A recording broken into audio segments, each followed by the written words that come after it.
That R.J. Barrett goes number 3 to the New York Knicks. He was thought to be the #1 player on most boards before the season began. Then Zion explodes on the scene. Barrett emotional with his father immediately after, which was another beautiful scene, in part because of something that his late grandfather told him when he was just a kid. How much were you thinking about your grandfather when the pick was finally in and you knew you were going to play your career in New York?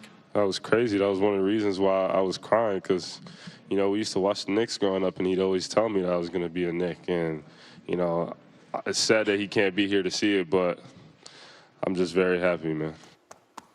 Brian Windhorst joins us now, been covering the Knicks angle here, and they're working out guards, Brian, until the 11th hour. But when did they know that R.J. Barrett was the guy they'd take third? Let's see, what day was the lottery? Someday in May? Yeah. They've known for weeks. And, you know, they did their due diligence. They were a little bit worried, Scott, that somebody would make a deal with Memphis and jump up ahead to get Barrett. So they worked out some guards when they came here, Darius Garland and Kobe White. When they came here to New York for the draft, they were here, so it was a home court advantage, bring them up here to their facility and take a look at them. They are thrilled with this pick. And all this chaos that reigned throughout the top 10, the dozens of trades and everything that got moved around, the phones were quiet here all day. They rejected all offers over the last couple of weeks for that #3 pick. They think R.J. Barrett is going to be a star player. Maybe they're right, maybe they're wrong. But for right now, the New York Knicks are a happy team. Well, when free agency comes around, Brian, for months we've thought what could happen, and there were all these grand plans and KD and maybe Kyrie or maybe Kemba. And now it looks like maybe none. What's the Knick plan when we get to July 1? Yeah, now you had to go up and bring them down. You couldn't let the Knicks fans have one happy night. It's my job to ask decent questions, isn't it? I know. Look, this is what the Knicks are saying. They're saying, we always planned to build through the draft. We didn't just want to do through free agency. But that's coded, Scott. Obviously, they had grand plans for this summer. They cleared the cap space.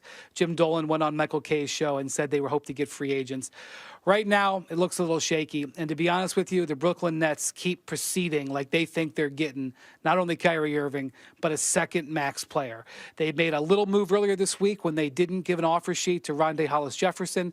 Tonight, they traded out of a first-round pick. They got him a little extra cap space. They're right on the verge of getting that 2 max slots, and they're moving in that direction because they think they've got a chance of getting the double header, Kyrie Irving and Kevin Durant. But the Knicks aren't giving up. They think that they're going to get a meeting with Kawhi Leonard. They think that they're going to make a pitch to Kevin Durant, and they want to make a pitch to Kyrie Irving. They are not giving up. They still think that their position is okay. But obviously, the hopes that were shining bright a few months ago have dimmed a little bit on the free agent front. Wow, if the Nets make the playoffs and then get KD and Kyrie in the offseason, the Knicks fans that had all of these, you know what, I'm going to stop. This is a night for them to be happy because they got R.J. Barrett. I'll leave it at that, Brian. Thank you so much. Focus on R.J. Barrett. Focus we'll on do R.J. that. Thank you, man. Thanks, Great to talk. All right, let's do our research again and summarize some of the other things from this eventful draft. When the dust settles on all of the trades, what do we got? Well, we got the Cavaliers and the Pelicans. They'll end up with 3 first-rounders from this draft.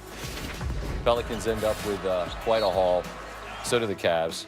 As for representation from different leagues, last season, the 40th in Big East basketball, just the second time the conference failed to produce a first-rounder. Only other time, 2015, conference responded by winning 2 of the next 3 titles. 11 freshmen were taken in the first round this year. There were actually 10 straight picks that weren't freshmen. The last time there were fewer than 11 first-round freshmen, 2016, when just 10 were selected. One of those freshmen was Cam Reddish, who will play for the Atlanta Hawks. Atlanta has made quite a movement towards youth in the last couple of years. Strong core of players you see, all of whom will be 21 or younger when the season tips off in the fall. Mike Schmitz joins us now. And Mike, obviously, given the fact that they also traded for Bruno Fernando, it means that Atlanta's my favorite team because of all the Terps they've got. What do you make of the moves that Atlanta has made? I absolutely love what they did today, moving up to number 4 to get DeAndre Hunter. That's the main piece. They needed a guy who can defend multiple positions, who doesn't need the ball, who can space for the floor, and that's what DeAndre Hunter is. He's the best defender in the draft. And then getting a Cam Reddish at number 10, this is a guy who has top 5 talent, needs to be in a situation where he can play off others, not high pressure, just get up and down, shoot transition threes, and develop the rest of his game. Perfect situation for him. Love what the Hawks are doing.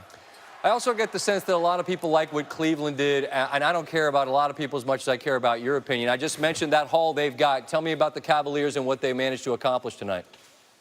Absolutely love it. I think they're building kind of the Portland Trailblazers of the East. They got the number 4 prospect in the draft at number 5 in Darius Garland. And I would just pair him with Colin Sexton and say, we're going to play 2 guards. This is what John Beilein does. It's what he's always done. Can you do that, though? I'm sorry to interrupt. Those guys are small-ish. I mean, can you go with those 2 guys in today's NBA at your 2 guards? I think you can.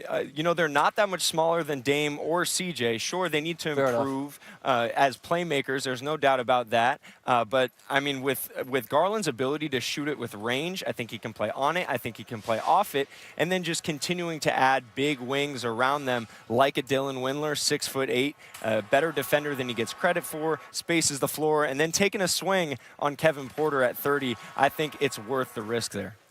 Bol Bol's a guy that you called as polarizing a prospect as there was in the draft. I actually felt badly for the young man. I mean, just, he has to leave the table, and then he comes back, just looks miserable by the time he's finally selected. How did he fall this far? I think it's a combination of the medical and the intel. In today's game, you can't hide from anything. If you have any weaknesses in terms of your work ethic, in terms of your habits, teams know. They know what you're tweeting. They know what's on your social media. And, I think some of that stuff hurt him in terms of the injury stuff and then the intel as well. But like we've said all along, I mean, he is a big-time talent, and I hope, this is a bit of a wake-up call for him and allows him to kind of lock in and focus on being the best basketball player he can. Mike, appreciate it, man. You do such great work. Look forward to talking with you more throughout the remainder of the summer. SVP, appreciate it, man. Mike Schmitz is awesome. Follow him if you love the game. You'll learn something. You also get to see slow-motion video of people shooting basketballs all over the world. Kawhi went to a baseball game. Yay, Kawhi. He's also on the one big thing. Warlock. I'm not saying that, but I'm just saying if he were a witch and he was casting a spell, wouldn't it look something like this? Wouldn't it look like the Golden State Warriors ravaged by injuries, the world champion Toronto Raptors perhaps about to lose their best player, the Houston Rockets shooting themselves in the foot, and the Boston Celtics losing everybody in free agency? I'm not saying he's a warlock, but it's probably what he'd do if he had a spell to cast. I can't take full credit for that. That was Derek Thompson at The Atlantic who tweeted something like that, and it points out very well this offseason couldn't have gone better for LeBron James. It's the Will Cain Show on ESPN Radio and the ESPN app, SiriusXM Channel 80, and on ESPN News, presented by Progressive Insurance. Coming up in just a moment here on the Will Cain Show, we're going to invite in 2016 NFL MVP Matt Ryan to tell us about his expectations for the Atlanta Falcons this year. And although I have said the Zion Williamson hype is real, that he will be a revolutionary player, expect less from the New Orleans Pelicans this season. I'll explain straight ahead here on the Will Cain Show. And if you missed any of our draft talk, including NBA draft analyst Jonathan Givony in Hour 1, go check it out on demand in the Will Cain podcast, brought to you by Eno, the Capital One assistant that catches things that might look wrong with your credit card, sends alerts to your phone, and helps you fix them. What's in your wallet? See CapitalOne.com for more details. The offseason's gone perfectly for LeBron James, and as part of that calculus, it's not just the Houston Rockets and their infighting, it's the Boston Celtics and all the L's they've been taking. From losing Kyrie Irving to now the news that Al Horford is opting out of his contract, and it looks like he will get a bigger deal somewhere else in the NBA. And no ability to trade for Anthony Davis, or no ability combined with motivation to trade for Anthony Davis. And that leaves us with this. What kind of shape are the Celtics in? That's what Nick from Iowa is asking on the Shell Pinzo Performance Line. What's up, Nick? You're on the Will Cain Show. Will, I love the show. Hey, I would like to know your thoughts on where the Celtics go from here. And what is the ceiling of Jason Tatum and Jaylen Brown? All right, man. Thanks for the call. First of all, before I tell you what I think, let me tell you what Stephen A. Smith thinks. He said this on First Take about the state of the Celtics. Here's what he said about their GM first. Mr. Danny Ainge, enough's enough. We respect Danny Ainge. We respect the job that he has done. It is undeniable. But it's also time that we highlight what he hasn't been able to do.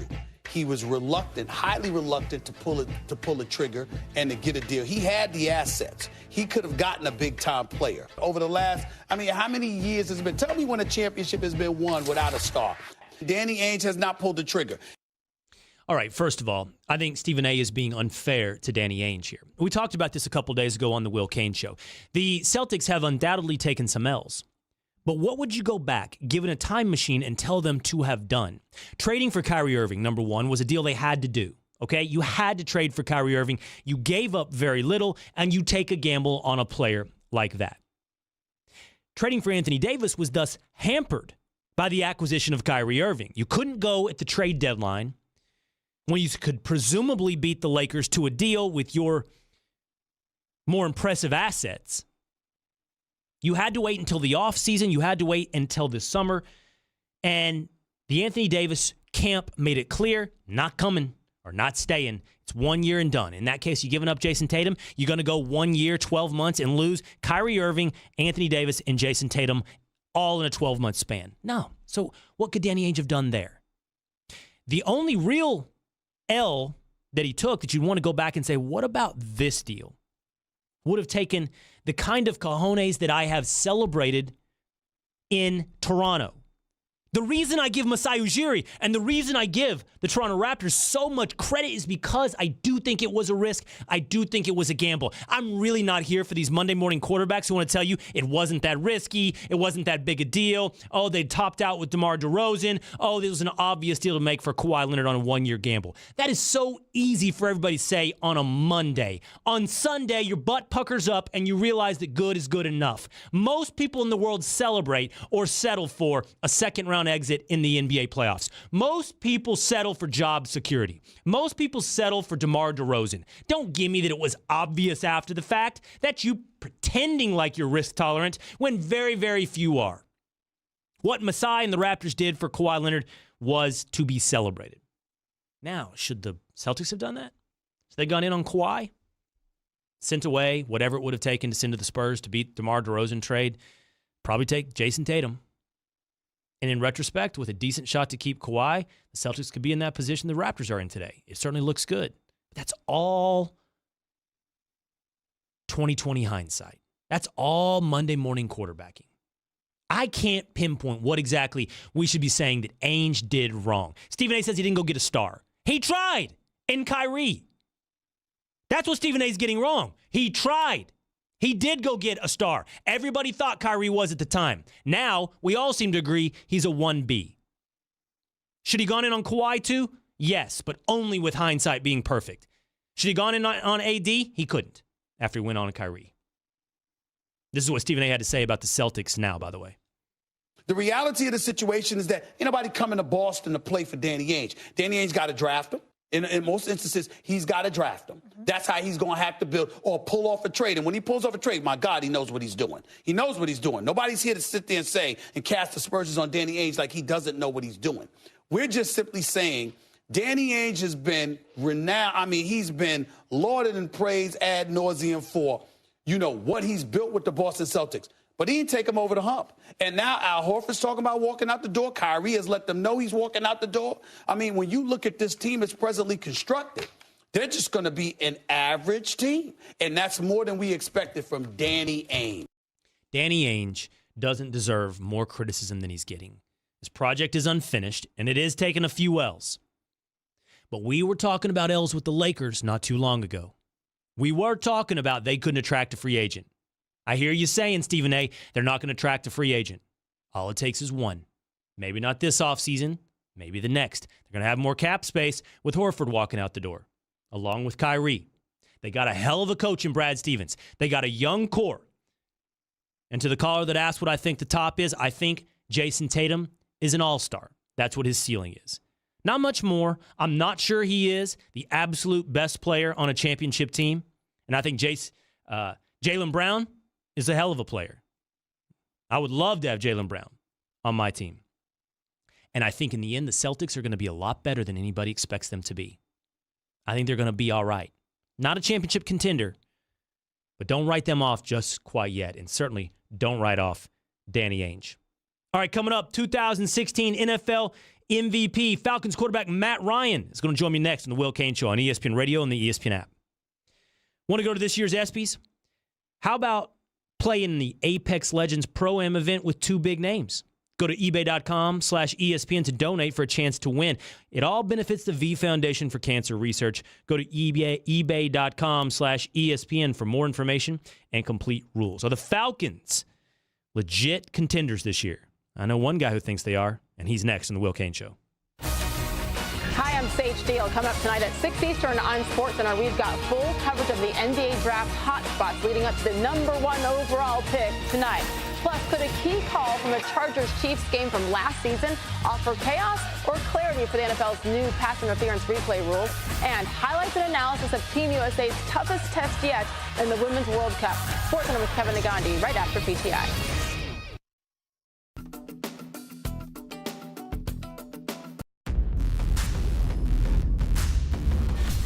So powerful and so thin. It's a whole new realm in gaming.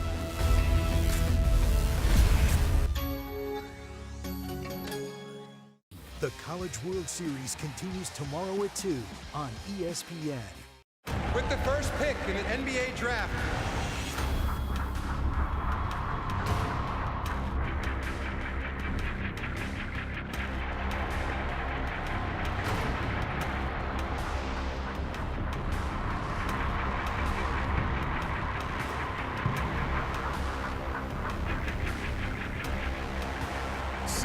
Dominoes fall.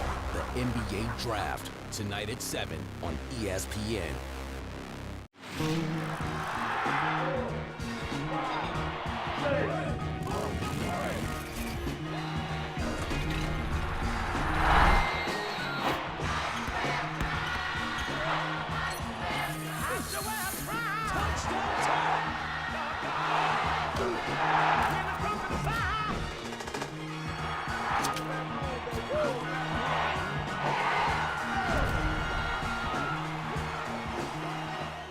With the first pick in the NBA draft.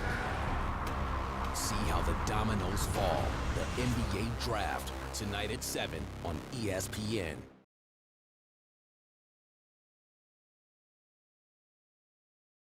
Oh. We're delighted to be joined by Jay Billis again as he gets ready to be a part of our extensive Rail Cam, 4-Point Cam, all that draft coverage tonight on ESPN. Jay, if that was the way you described Zion Williamson to start the college basketball season, how will you describe it tonight when he goes #1 overall to the Pelicans? I'll just say, Trey, that I stand by my original